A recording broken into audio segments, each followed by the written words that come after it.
Welcome to Spectacle on Television Nigeria. I am your host, Daniel Atai.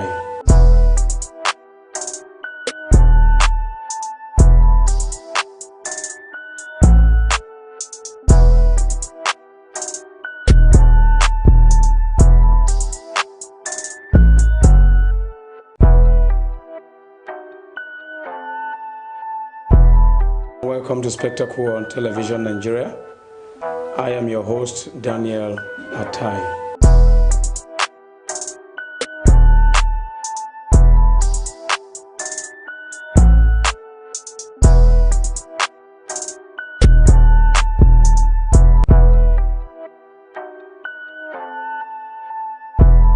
Welcome to Spectacle on Television Nigeria. I am your host, Daniel Atai.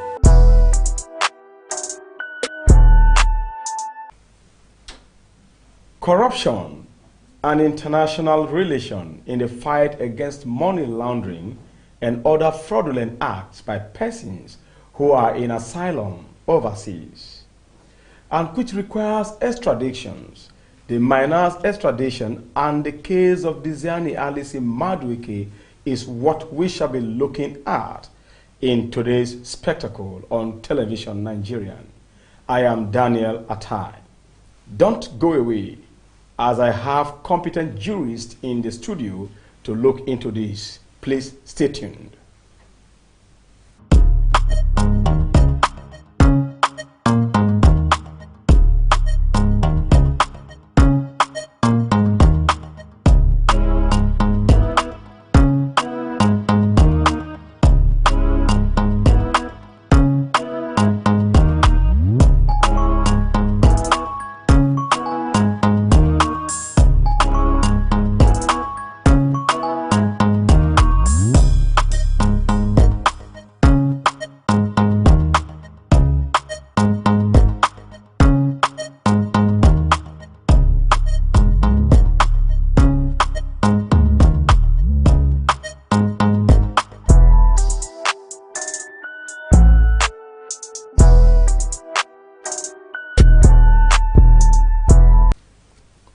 Welcome back. I have in the studio of Television Nigerian today A.A. Mohammed Esquire, a legal practitioner.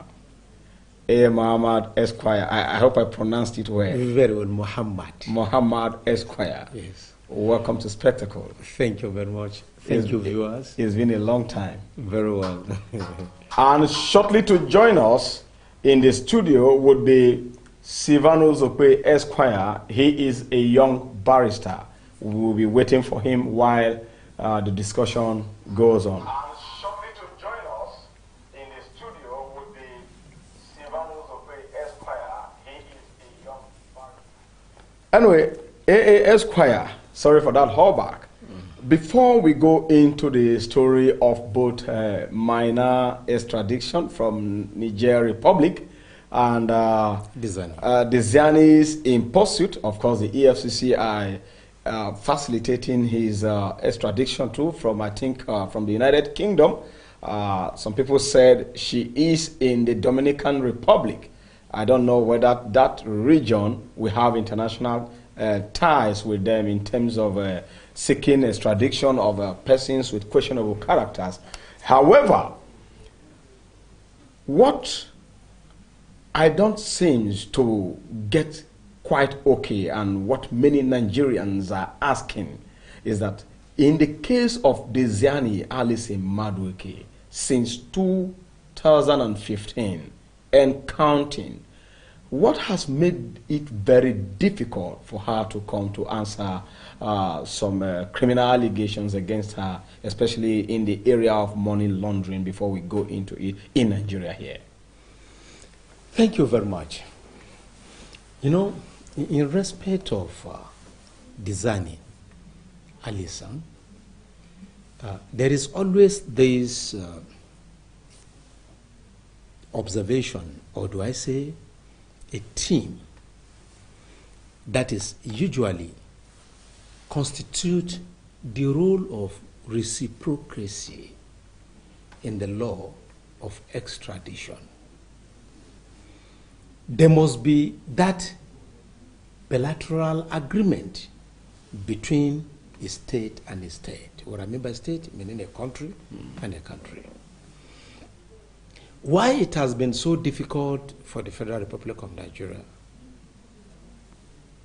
to get Allison, it's as a result of that, because it does not end there. There are connections involving the ambassadors of both countries, the AGF like ours, the Attorney General, then the combination of the agencies, meaning the police. Because the information has to go to the other country where that relationship exists. From there, they've tried it, but I think she got away.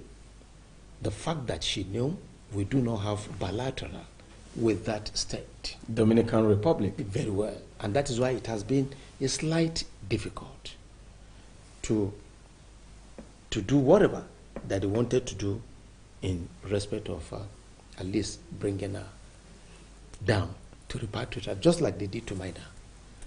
The Mainas is easier because we're having that agreement, that bilateral agreement between us with Niger. And even at that, the country that is willing has to be, the other country will seek for the consent of the other country. Look, the person you say you are interested in, we've arrested him within our jurisdiction. Are you still interested? Then this mechanism will now come to play. The AGF, the agencies, the connectivity will come to play before such a person could be repatriated back to the country. Anyway, we will take the story of Dieziani Alison Madueke and also Maina's extradition. Of course, Maina has been sentenced just yesterday, I think today I mean to say, to a kind of a correctional facility to remain there pending the end of his trial. Of course, you know the drama that ensued before they had to go and repatriate him from Niger Republic. Viewers, you can also join us via the phone lines displayed on your screen, as well as the Zoom number, and you can drop your comment from whichever platform you are watching us, because we are online everywhere as we are live here right now. We take a short break with that video of Dieziani Alison Madueke, and to be followed with that of Maina's sentence pending his trial. Enjoy them.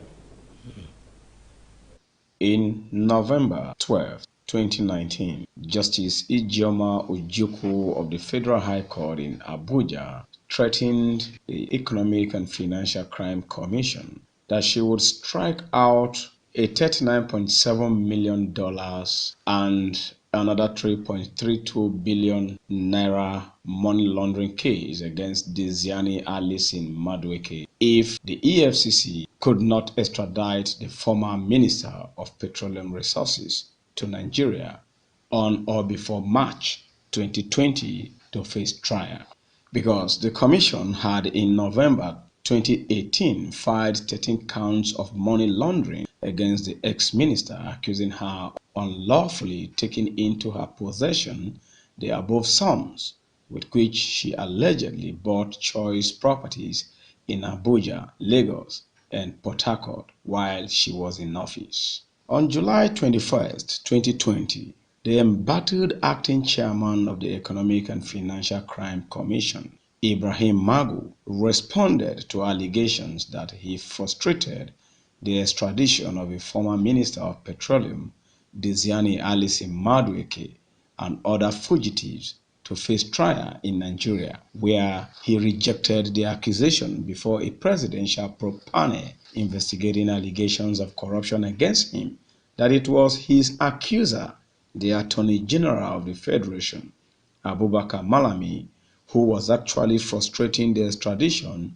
of the fugitives. In the reports, which was originally published by the News Agency of Nigeria and republished by several newspapers, Mr. Magu was accused of refusing to cooperate with crime-fighting authorities in the United Kingdom to facilitate the return of Mrs. Alison Madueke to face corruption charges in Nigeria. The report also claimed that Mr. Magu has refused to provide documentary evidence that would make the Office of the Attorney General of the Federation commence the process of extraditing Mrs. Alison Madueke. Now, on Thursday, 4th November 2020, the Economic and Financial Crimes Commission, EFCC, told the Federal High Court in Abuja that it has taken steps to execute the summons issued to compel the appearance of the fleeing ex-minister of Petroleum Resources, Dieziani Alison Madueke. The EFCC lawyer Farouk Abdullah told the court at the mention of a charge the commission filed against Dieziani that his agency was working on ways to ensure the full execution of the order made by the court. The prosecutions have taken steps to ensure that the orders are complied with, but that has not come to fruition yet. The steps have been taken. In view of this, may I humbly apply that this matter be adjourned to enable the prosecution comply fully with the orders of the court, he said. In view of Abdullah's application, Justice Ijoma Ojukwu again adjourned till March 3, 2021 for report of compliance with the orders or arraignment of the ex-minister. Let us also recall that the judge had rejected a further request by the EFCC on October 28, 2020 for the issuance of an arrest against Dieziani, though granted that to ensure that Dieziani, who is said to have fled Nigeria for the United Kingdom, was aware of the invitation, the court summons be published on the website of the EFCC and in National Daily in a conspicuous manner. What is actually wrong? That is the question we are asking about retrieving funds allegedly stolen by Dieziani Alison Madueke, and what process of extradition in law could delay for even over 2 years or 5 years and counting. That is what spectacle we'll discuss today. Another extradited case, and this time is Maina has been remanded at Kuje prison till end of trial. A federal high court in Abuja has ordered the remand of former chairman of the defunct Pension Reform Task Force team, Abdulrasheed Maina, at Kuje Correctional Center pending the conclusion of his trial. Justice Okonabang gave the order on Friday following resumption of trial. Maina's counsel, Adaji Abel, formally withdrew from the case, while the counsel engaged by Mr. Maina asked for a short adjournment to enable him to study the facts of the case. Justice Abang granted the application for adjournment on the ground that the defendant, who is presumed innocent, is entitled to legal representation. The case was adjourned to December 8. Maina, who is being prosecuted by the Economic and Financial Crimes Commission, EFCC, on 2 billion naira money laundering charges, was on Thursday extradited to Nigeria from Niger Republic after he jumped bail.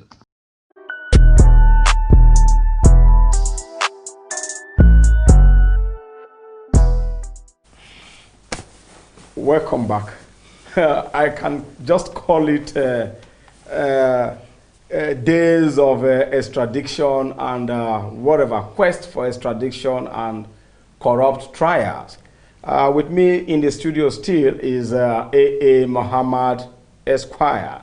Muhammad, you have at least listened to the background reportage there about Dieziani and of course the light sentence, I may call it. I don't know how you put it in your own legal terms of Maina yesterday, I be today, to remain in the cell, I be in the prison or in the correctional facility pending his trial.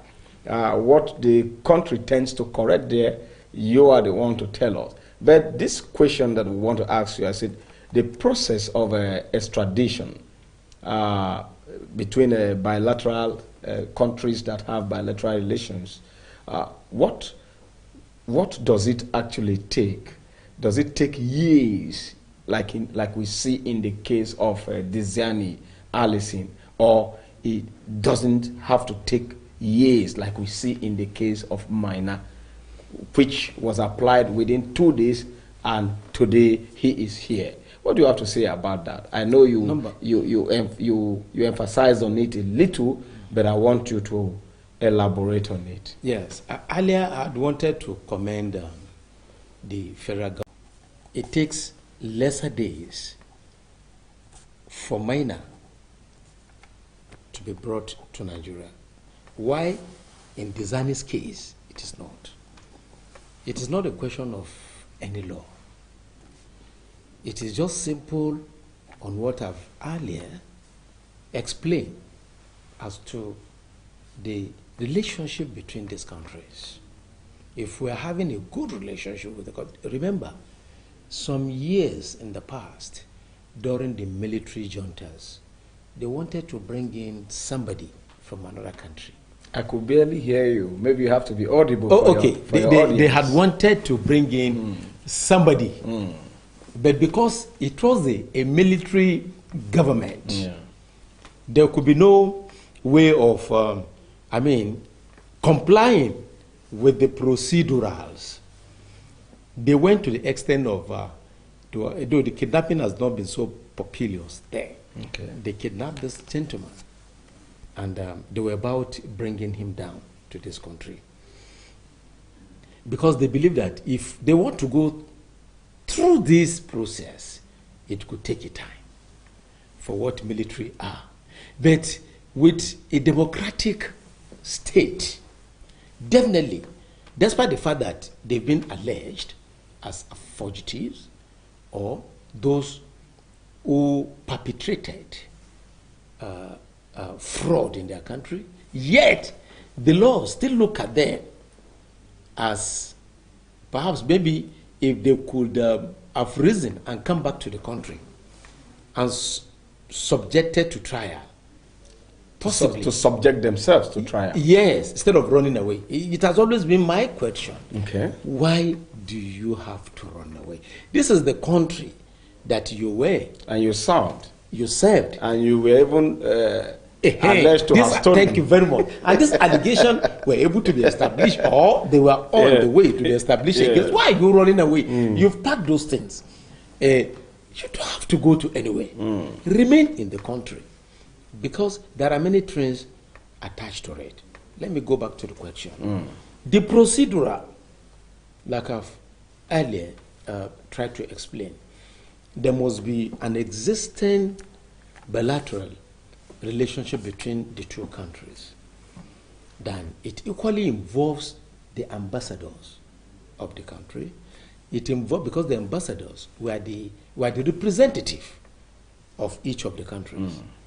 And as well, the attorney generals, because it has to do with law of each state. Then we are now talking about the Interpol, that is the agency, the police. Yes, the law enforcement. The law enforcement agency, thank you. Of the court. That could actually execute what, because if not for them, possibly we might as well, have some challenges. But they said money is a command. Don't you see the whooping sum of that kind of money, not in naira, one in dollars? Yes. You understand? Over 300 billion in dollars. Yes. You have that kind of money, you can virtually buy anything, anybody. That's like they said in that word, that anybody, anything is buyable. Yes. Don't you think is a factor militating against his extradition?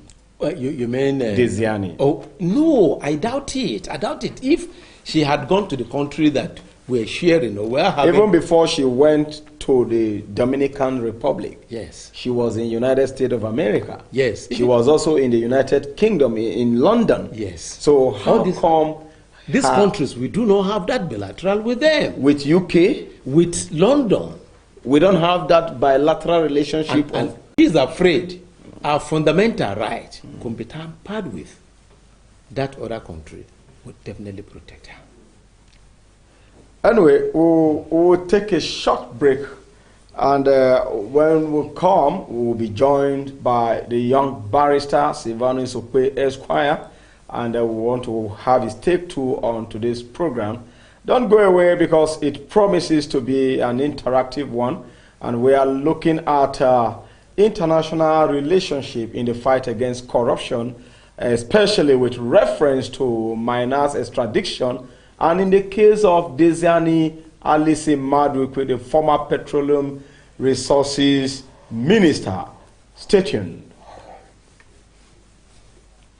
This is Television Nigerian, a broadcast network committed to serving you the very best in online and offline television programming.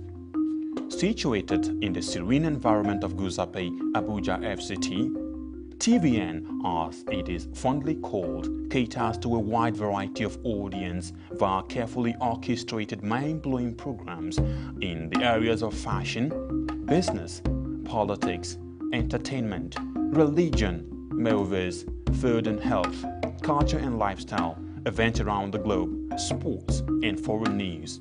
Whatever your inclination, we've got you completely covered with programs like Issues of the Moment, The Patriot, Daybreak Nigeria, Matter Africa, TVN Business Time, Healthy Living, From the Cradle, Stay Inspired, Entertainment Gist, Movie Hour, Hits Paradise, among others. All designed to keep you thoroughly informed, entertained, at the edge of your seats and yearning for more. A tour around our domain will reveal a highly dedicated staff force and a state-of-the-art facility and equipment for high-definition quality broadcast, making our station your #1 choice in advertising your business and propagating your ideas. We are currently on NightComSat doing our test transmission for takeoff in the nearest future. Television Nigerian is located in Nigeria at Television Nigerian House, Guzape Hilltop Mansion, beside Guzape White House, Guzape Abuja FCT, and in the United Kingdom at 45 Ancient House, 48 Aerodrome Road, Beaufort Park, Colindale, London. For inquiries,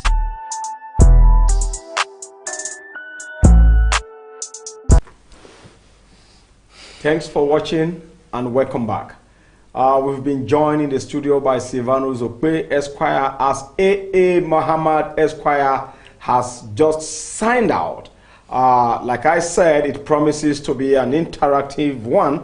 You can drop your comment or you can send us text messages via the numbers displayed on your screen. And if you want to hook us with us on our Zoom handle, the handle is also there for you. Silvanus Okwe Esquire, you're welcome to Spectacle. Thank you for having me today. Now, we were just discussing the extradition of Maina yesterday from Niger Republic, and today he's been sentenced to Kuje prison pending when his trial will, the end of his trial per se.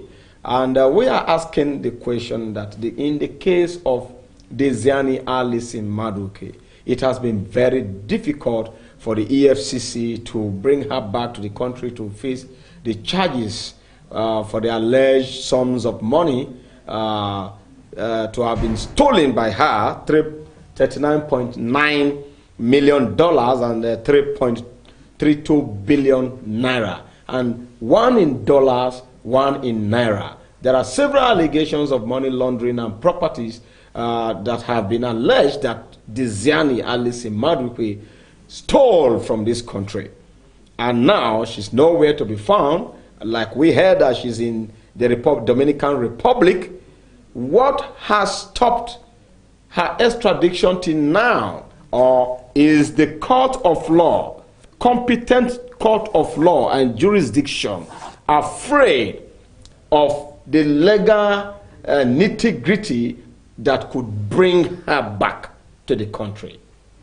Well, I'm very happy for this very interesting topic because our country, the Federal Republic of Nigeria, has continued to degenerate because of the misappropriation of public funds. Because we've lacked leaders who are selfless, who are accountable, and who are transparent. And without these fissures, the country will hardly have a well-managed economy that will blossom and into growth and development. Having said that, first, I will want to establish that there are disparities between the cases of Maina and that of Dieziani Madueke. The case of Maina he has been in court. While in court, the attorney applied and he was granted bail. He jumped bail to wherever he was. In that bail, a senator of the Federal Republic of Nigeria, a condition attached to the bail was that a senator of the Federal Republic of Nigeria must surety him. So Aline Dume was the surety who took the bail, and when he was released, he was nowhere to be found. And Aline Dume was arrested, even sent to prison, as I heard. And later, within a day or two, Maina was extradited back to the country. Because the surety was caught. Because they know where his whereabouts. Okay. There is no way this kind of crimes, this kind of lackluster attitude towards law, due process of the law, will be carried on in this country without the connivance of some highly placed individuals. Exactly. But then, Maina's case has been in court before he jumped bail. So it's a matter of court. Dieziani's case is not a matter of court. It's a matter of diplomacy. It's a diplomatic relationship between Nigeria and UK that will determine that. And Nigeria has not placed herself in a way that will persuade the United Kingdom. And when you say Nigeria has not placed herself, whose responsibility should that be? It's the responsibility of the executive that has continued to disobey court orders. Which executive? Which department of the executive? The presidency. The presidency, you know, what the UK looks at, they look at the fundamental human rights of the woman. Okay. Will it be obeyed if she's allowed into the country? They look at what is happening, where somebody like Dazoki was arrested and stayed in the custody for over 2 years, when there are a lot of court judgments granting him freedom. So this kind of things will place a cog in the wheel of the progress of extradition between Nigeria and the country, built on rich democratic principles like that of the UK. Secondly, has they established an allegation, well-established, based on evidence, against Dieziani Madueke? What we see, you know, Nigerians, we tend to get frenzied when we see figures on the paper. I have read where Dieziani Madueke was even begging to be joined in a suit that concerned some of these allegations, and they declined him. Has the Nigerian government written to UK to extradite Madueke to the country for trials? You cannot act on what is not there. You cannot place something on nothing. Is it the fault of the Attorney General, like the Ministry of Foreign Affairs is there? EFCC said. Our embassy is there. Madueke, Magu is there. Magu is no longer there. What then? Okay. Then, since then, the Attorney General is there. Have they written to the UK and they have failed to extradite Madueke? They have not. If it's due process of the law. This is a country where somebody was kidnapped in a crate in the past from the UK. UK they don't work like that. You must write to them. If they see reasons with what you are telling them, nobody can harbor a criminal. No country is proud to harbor a wanted criminal, because it might be their turn tomorrow. Are you saying that in the past 5 years, in the case of Alison Madueke, the Attorney General or the EFCC, the Economic and Financial Crime Commission, have not, these persons, these departments or agencies or ministries, they have not written for the extradition of Alison Madueke? I am telling you that I am very interested in Madueke's case, and I'm not aware of any official petition against her to the UK government demanding her extradition to face trial. I'm not aware of such. What I keep hearing on paper is that she stole 300 million, she stole billions, but they have not acted on it. That is the problem with the Nigerian people. We are, you know, one thing with the court. Is it a web of corruption? The court is not interested in sensational news headlines on the newspapers. They are not interested in your emotions. They are not interested in whatever you say. What they are interested in is facts. Have they established facts against Madueke and the UK failed to extradite Madueke to the country? Have they taken a bold step towards extraditing her to Nigeria? I'm not sure. I'm not aware they have done. If they have done it, I'm not aware. Well, if they have done it, you are not aware. But Madueke's case, Magu, while facing the panel, the presidential panel, indicting him of insubordination and several corrupt activities as alleged from the Attorney General of the Federation, Abubakar Malami, said it was the Attorney General himself that was frustrating Madueke's extradition. In this case, could you say that within the government arms itself, within the executive, that the fight against corruption, especially in the case of Dieziani, is being compromised? Not only in the case of Dieziani, we have a lot of cases, and we know that there is no harmonious relationship there is no cohesion within the government at the center. And when there is no unity, there is no cohesion, there is no unity of purpose, they will derail, just like they are doing now. You know, the EFCC is under the Attorney General. Yes. So when your boss does not comply to due process of the law, does not tend to facilitate the progress of fighting corruption, it will be compromised. It's a serious allegation, and we expect the president of the day to take it seriously. Because this case of Dieziani, just like I told you, they have just been saying it on paper. Nobody has acted towards it. There is no real action. And there have been people have accused the Attorney General many times of corruption. In a decent society, in a civil society, built on laws and the ethos, the fundamentals of democracy, the Attorney General of the Federal Republic of Nigeria is supposed to step aside.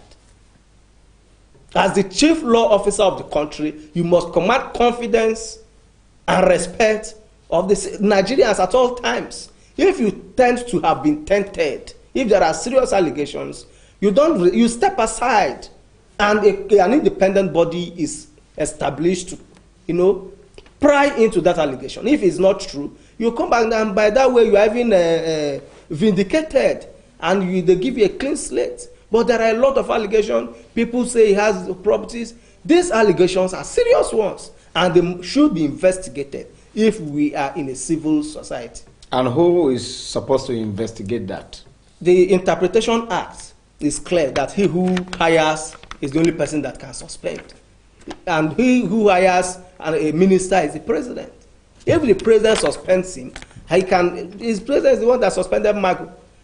Just like a presidential panel, can also be set up to check all these activities. Because if he is doing this in the case of Madueke, because it has been raised, what of other cases that we might not be in the know?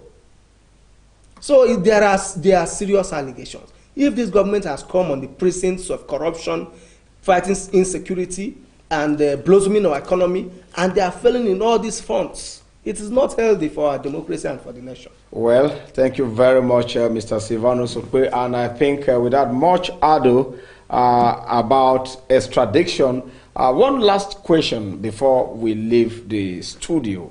The fact that Maina, the former pension board boss, chairman of a pension reform board, is already cooling off in Kuje prison.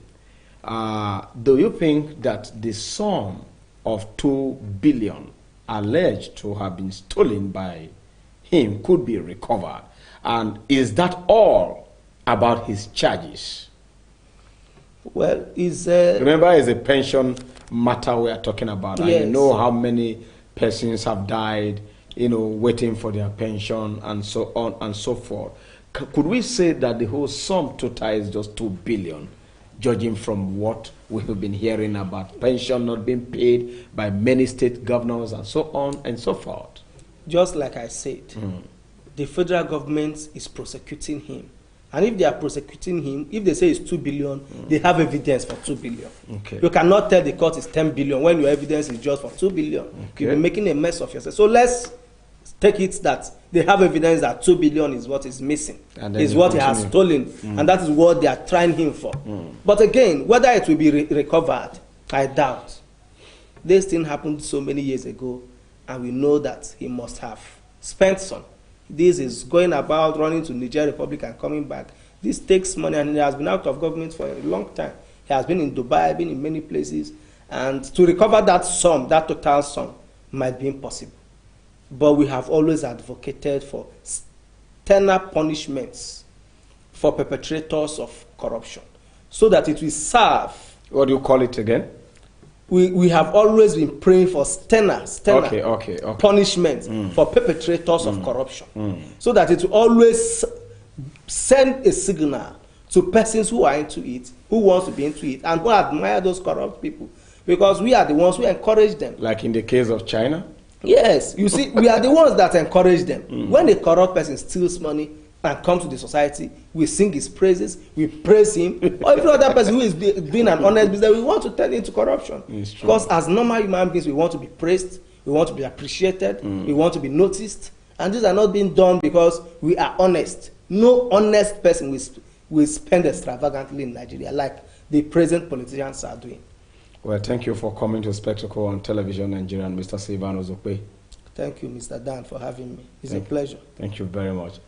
Viewers and listeners, this is where we'll call it a day on Spectacle today. Do well to follow us on our social media platforms, and like I said, we are open for sponsorship as we bet to take your antecedents across the beat of media reach for you. Thanks for watching, and I have been Daniel Atai.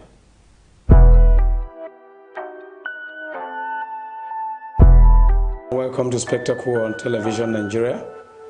I am your host, Daniel Atai.